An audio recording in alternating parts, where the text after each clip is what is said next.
سږ په خوست ولایت کې د اطلاعات کلتور ریاست له لوري نه د همدغې ویاړمنې ورځې په مناسبت مختلفې برنامې په لار باندې اچول سوي دي چې یوه له هغوی نه همدغه دیوالي لیکنې دي. موږ سږ په خوست ولایت کې تقریبا 1.5 متره دیوالي لیکنې په نظر کې نیولې دي چې بعضې سوي دي او بعضې پاتې دي. د سیدخیلو د 2 منده ولسوالۍ د سیدخیلو د سیمې نه تر مرکز بازار پورې او له دې نه تر ځاځي میدان د نورو ولسوالیو په اطرافو کې او په خپله په مرکز کې تقریبا 1500 متره مربع دیوالي لیکنې د ازادۍ په ویاړ باندې مختلف شعارونه په نظر کې نیول سوي دي. همدا ډول په 24 د اسد چې دا د افغانستان د ولس دپاره د افتخار او د ویاړ یوه لویه ورځ ده. انشاءالله دغه ورځ به په شانداره مراسمو او په ښه شان سره لمانځل کیږي.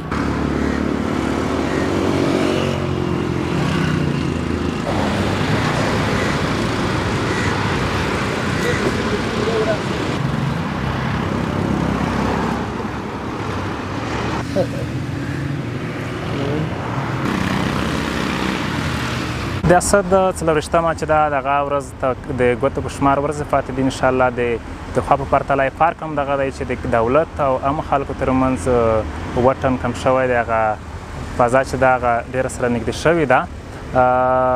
دا هغه ورځ به انشاءالله د خلک ډېره د امن په فضا کې لمانځي. انشاءالله دغه یوه ویاړلې ورځ ده او موږ په شور او ولولو سره ولمانځو تر څو دغه تاریخي ورځ نه هېرېدونکې شي او هېره نه شي.